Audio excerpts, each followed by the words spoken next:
Welcome to Beyond Black History Month. I'm your host, Fahmy Redwood.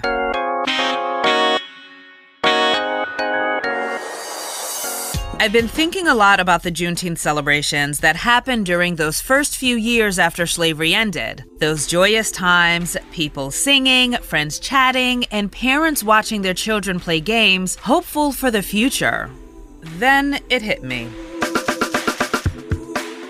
What about those moms who didn't have their children because they were ripped away and sold during slavery? Were they celebrating on Juneteenth? The husband who hadn't hugged his wife in years, or the teenager who hadn't seen his mom in so long he can't remember her face? How do you celebrate when the person you most want to be with is somewhere in this world, but who knows where, and there's virtually no resources to find them? This is the story of how Black families never gave up hope they would reconnect, and how ink, paper, and the pulpit put their families back together. So actually, one quick question, that's helpful information. Yeah. So, Meet Reverend Mark Kelly Tyler. He's the pastor of Mother Bethel African Methodist Episcopal Church in Philadelphia. It's the oldest AME church in the nation.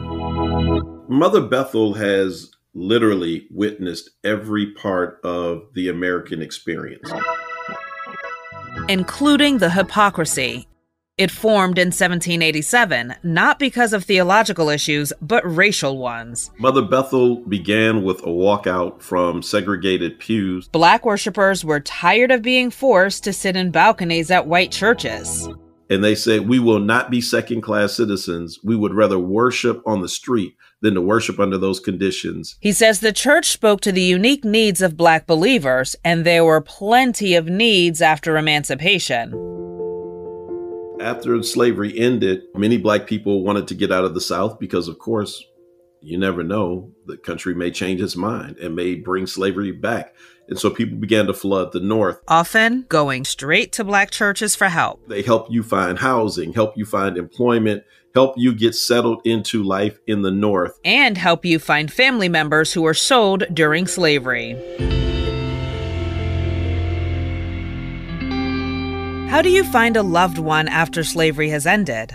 Information wanted by a poor, distressed mother who had two daughters sold, one named Mary and the other named Peggy. That was an excerpt from a wanted ad in an 1800s New Orleans newspaper. Formerly enslaved people would place these ads in hopes of finding family members who were sold during the domestic slave trade. The next ad was placed in 1881 in the Christian Recorder newspaper, which was published by Mother Bethel AME in Philadelphia, the same church Reverend Tyler shepherds today. But in this ad, a woman named Ann Sloan is looking for her child. Information wanted of my daughter, Browery. She is about 34 years old. I left her in Kentucky. I have heard she's in Louisville, Kentucky. Any information of her whereabouts will be thankfully received. These ads are only a few words long, but they tell powerful stories about the lengths families went through to be reunited. Excellent. And I'm pronouncing your name Fahmy, is that right? Yeah. I just wanted to make sure. Dr. Judy Giesberg is a history professor at Villanova University. She's also helping these ads come to light as the director of the Last Seen Project. They were sold about 20 years ago to Mr. Blount Robertson of Louisiana. The Last Seen Project is an effort to identify, collect, and make these ads freely available. Dr. Giesberg discovered the ads around 2007 while writing a book about Black Philadelphians and their experiences during the Civil War. These advertisements, as I recognize them, had a lot of genealogical information in them, which also makes them helpful to African Americans today who are looking to learn more about their ancestry. Black folks often encounter a brick wall during genealogy searches. That's because prior to 1870, since Black people were seen as property, they weren't counted by name in the census. These ads were a resource then and still today. For descendants of enslaved people, to fill in their family trees. When Dr. Giesberg found these ads, they were part of a subscription service of digitized Black newspapers. They weren't freely available to everyone. It was mostly research facilities and colleges that had access to newspaper archives. So Dr. Giesberg started the Last Seen Project and launched a website, informationwanted.org, to ensure the ads are searchable and freely available to everyone, but especially the descendants of American slavery. What started with one ad turned into a few hundred, and then we had an event here in Philadelphia at the Historical Society of Pennsylvania and just said, listen, we've got this website now. Here are about 600 or 700 of these advertisements, and we really hope that people will look at them. And then one attendee stood up and said, have you looked at the Chicago Defender? And my breath kind of caught because I thought, no way. The Chicago Defender didn't start publishing until the 20th century. There's no way this is as big of a project as that. The Last Seen Project has archived 4,500 ads so far. Ads being placed in the Chicago Defender is significant because this shows that decades after slavery ended, people were still looking for their families. I saw one ad from the Chicago Defender from 1920. The power of these memories. So people are remembering family members that they haven't seen for 50, 60 years. Remember, some enslaved people may have only spent a few years with a sibling, child, or partner, but never forgot them. They continue to hold a place in their heart and their memories. Information wanted of my brother and mother, whose name were Joe and Caroline. We belonged to Tom Harvey, about 15 miles Charlotte Courthouse, Virginia. My father's name was Cupid. He died before I left.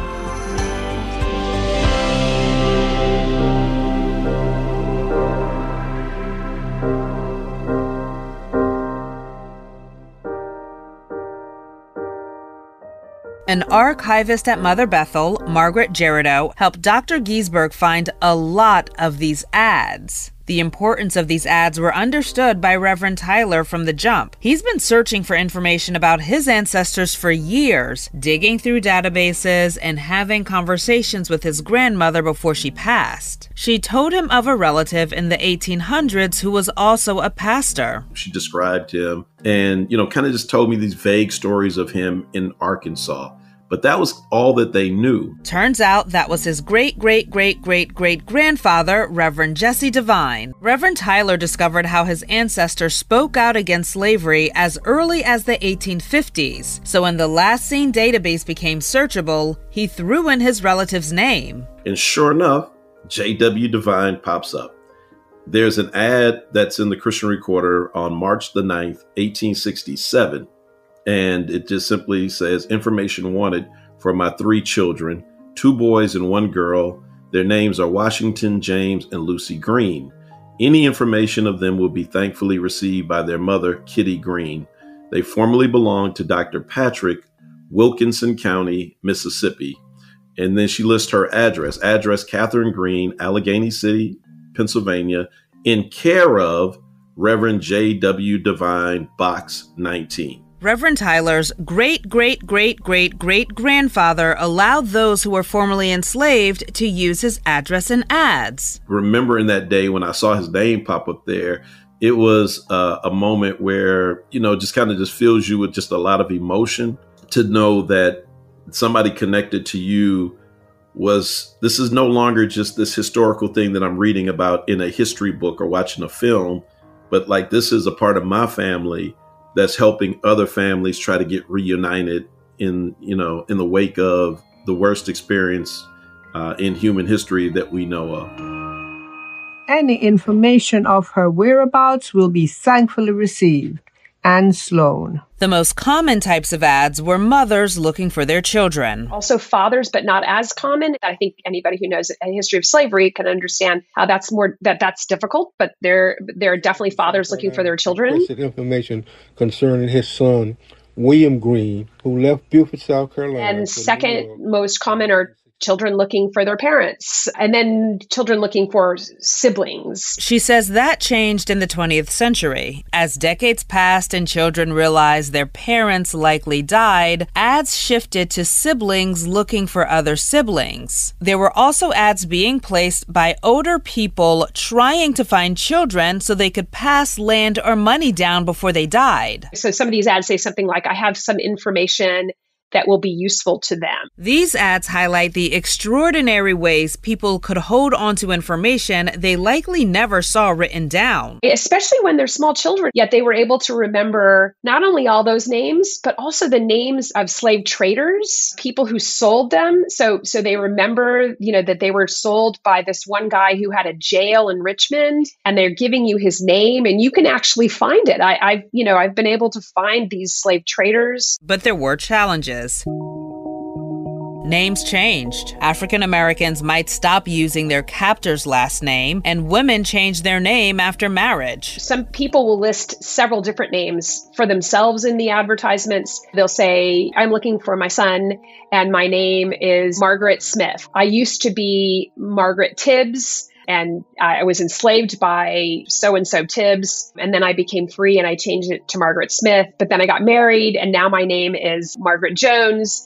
And so they'll list 3 different names in one advertisement, and sometimes they're spelled differently. Some people would also change their first name if they were assigned an offensive one at birth by an enslaver. Like third child or lucky or some awful diminutive. Ads were full of details in hopes something would connect to someone's memory. Like they'll say exactly what county they lived in, even neighbors and stuff like that, because they're really calling on all resources. Is there any indication that these ads did work? That's the million-dollar question with this project, is how many of these 4,500 people who placed these ads were successful? And unfortunately, we don't have a good answer to that question, because the only way we can know if they were successful is if they took out a follow-up ad in which they said, thank you to the Southwest Christian Advocate, or thank you to Pastor Johnson for helping me because I found so-and-so. Of the 4,500 ads, only 92 of them show some type of reunion, but that might not be a reliable measure of success. It cost money to take out an ad, so a family may have gathered enough cash to place one, but they might not do it again to announce a reunion. This is striking because it reminds you that in the aftermath of the Civil War, when the country acknowledges the sin of slavery and institutes laws to prohibit it, there are no arrangements made to help people who were separated over decades and decades to find one another again. There was no UN refugee organization to help people, reunite. The Freedmen's Bureau was established in 1865 to assist African Americans, but historians say it wasn't that helpful, leaving many to rely on private organizations and churches. Pastors were allies in this process. Not everyone could get mail at home, nor could everyone afford a P.O. box. A lot of the clergy were the only people who had post office boxes back then. Pastors had P.O. boxes because they had to get correspondence from their bishop and from other, folk as well. And so very often the clergy would allow members to use their access to their box and allow them to receive information on behalf of members. They would write the ad for people. And so it's like, I'm so-and-so looking for this person, looking for that person. If you have any information, send it care of Reverend Jesse W. Divine, box number. Pastors often wrote the ads because not everyone could read or write. There's also this language built into these ads in which are saying, pastors, read this to your congregations. Many of the ads were found in the Christian Recorder newspaper, which was preserved because Mother Bethel created a historical society in the 1900s. The Christian Recorder is arguably the oldest continuously printed African-American periodical. Now, I know there are other places like my good friend Bob Vogel at the Philadelphia Tribune will tell me that they're the oldest paper. Okay, I'm not going to even get into that debate. It's like, what's the first HBCU? Let's just say it is one of the oldest, and definitely the oldest of a Black church. It covered mundane things like who attended what event. However, because the Black church has always had to be more than just a church, because there were very few places at that time that reported on things that were important to Black people. It also covered everything else, such as the Civil War effort. They would publish letters from Black soldiers. They would publish anti-slavery pamphlets. And, Frederick Douglass showed up here at this church. And it's a fascinating repository of Black life.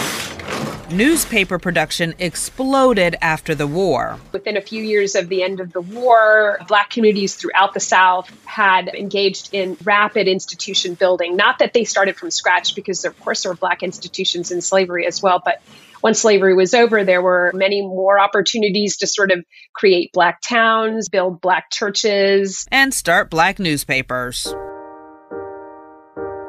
By the late 19th century, these newspapers are also central to Black advocacy. There were also a thread line in Black communities. One paper could be read by so many. Take the Christian Recorder, for example. Because so many United States colored troops soldiers were trained in Philadelphia, that Black newspaper got into their hands. And then wherever they went, wherever they were stationed to the South, they brought it with them. So one newspaper could hit multiple people.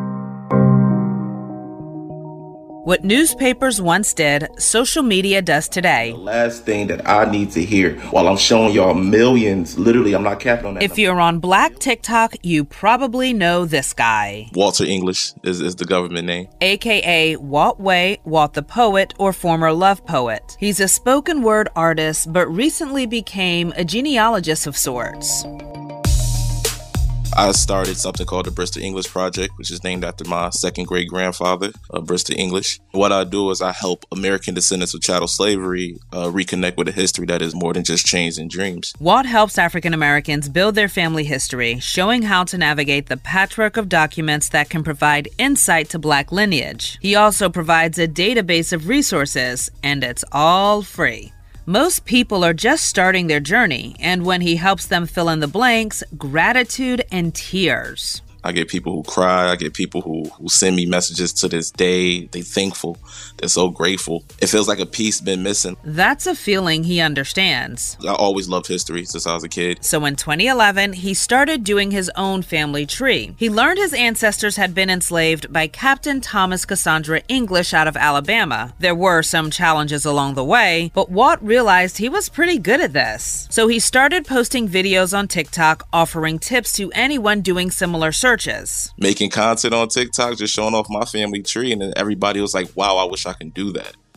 And I'm like, got you. So I'm just trying to lead the way. And in December of 2021, one of his videos blew up. Because I shared a slave schedule that had Bristol on there. And that video went viral. That was my first viral video, like 1.something million views. I got hate and stuff from the trolls and whatnot, but I got so many Black people was like, what's this? What's this? What are you talking about? What's a population census? Because everybody thinks all this stuff is hidden, but I'm like, there's millions of records out there. So just with social media blowing that up, I just kept telling more stories, and there's just more people kind of hooked on. Social media helped him as well. It connected him with Chuck, a white man who was a descendant of the family that enslaved his family. Before I talked to Chuck, I ended up reaching out to a different descendant who had a ton of information on Thomas Cassandra English. I'm like, hey, if you know anything, just let me know. He might have enslaved my family. That guy was extremely rude. He talked about how bad Frederick Douglass was. So he talked about how much of I ain't gonna use the words he used. And so I got nervous when I reached out to Chuck. I'm like, Chuck is an 80-year-old man from Alabama. I'm like, what I'm about to get. But he's a historian himself, and he was nothing but kind.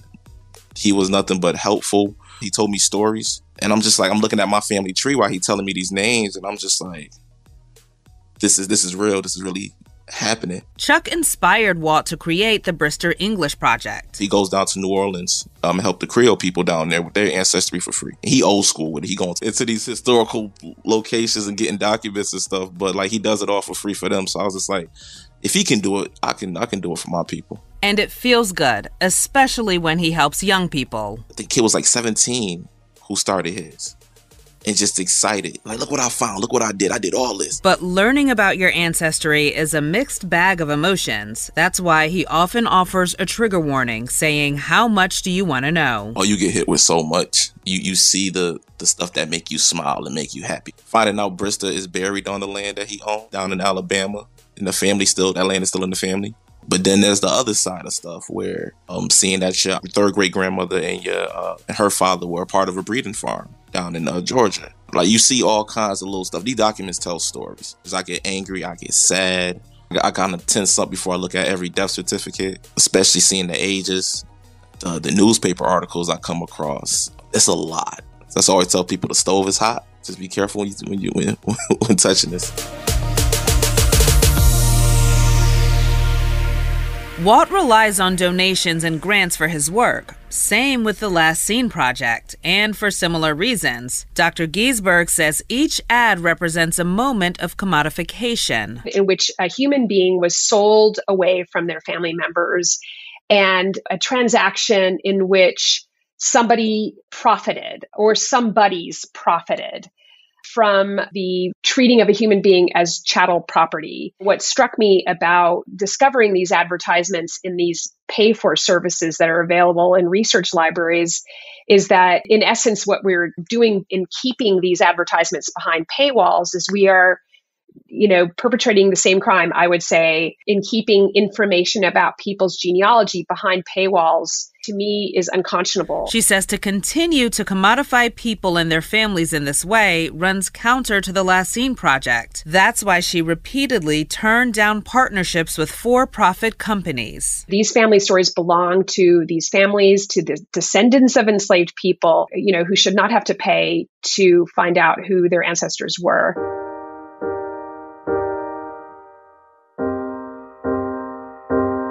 The Last Seen Project features a map of all the locations connected to an ad. These ads tell a unique American story. It traces the forced migration, but it also highlights the extent of the African diaspora. Information wanted of my beloved mother, Christine and Belgrove. Ads from the Caribbean, Canada, Europe, Liberia, and West Africa when it was a colony. Where people either, were sort of part of this experiment of colonization, or they went there on their own because they had lost hope that anything was ever going to change in the United States.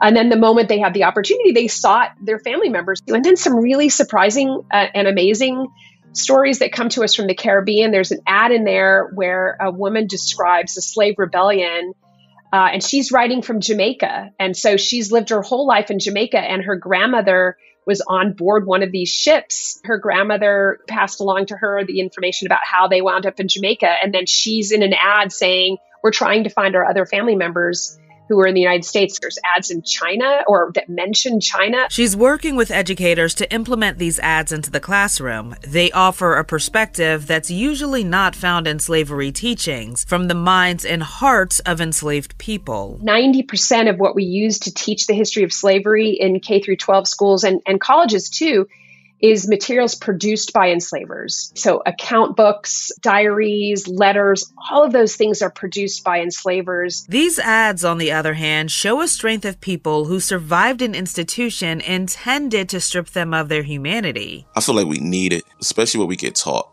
in schools. It's the thing of when I go to history class, I know about the Revolutionary War. We can talk about X, Y, and Z. We don't see ourselves in those history books. We don't see ourselves owning land here, here, and here. We don't talk about the colored infantry. It's seeing us in more than this negative light. It's giving people hope.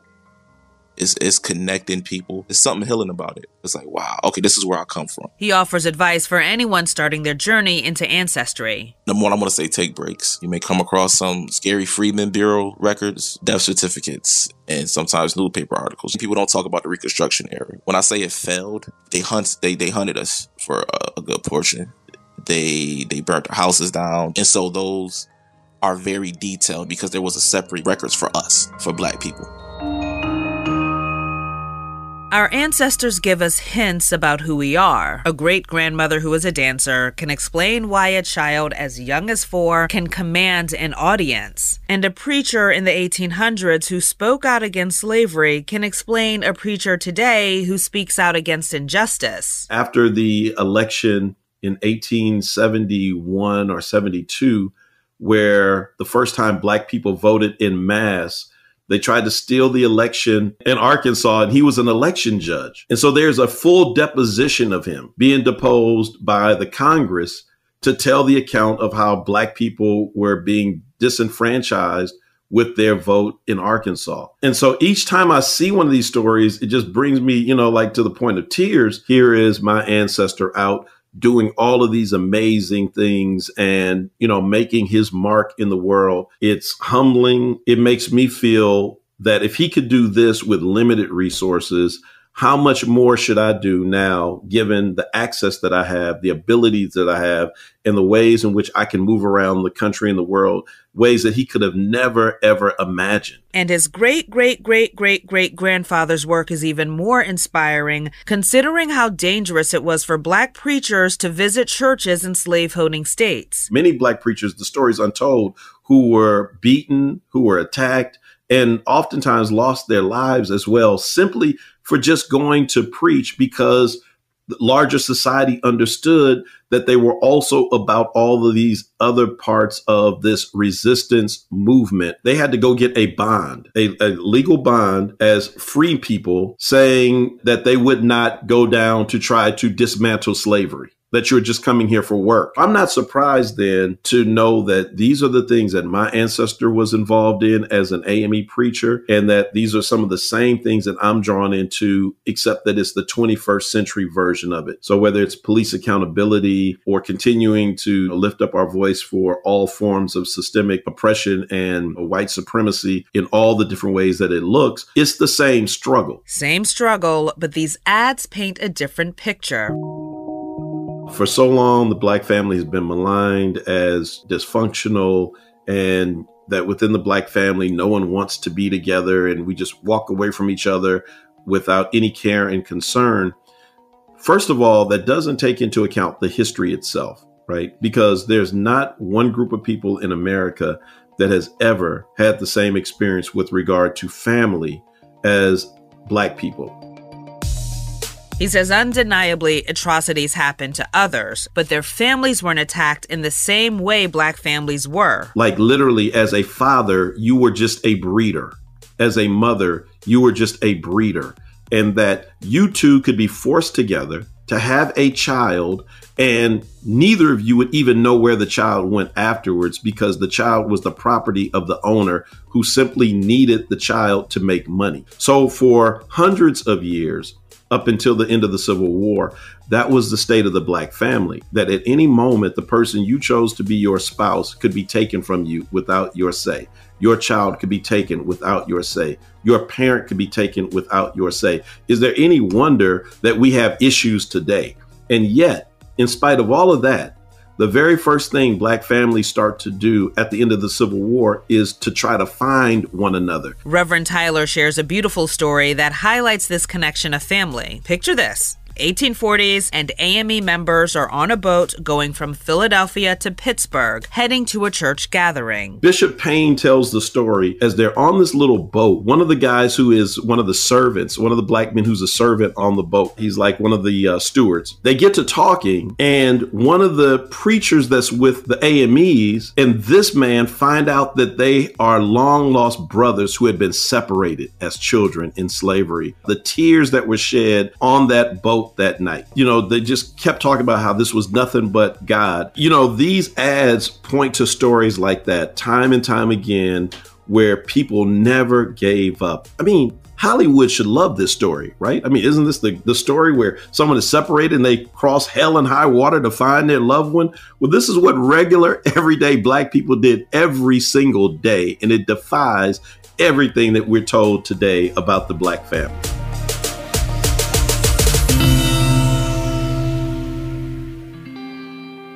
When I think about Juneteenth, I think about family. Because what is freedom without the people you love?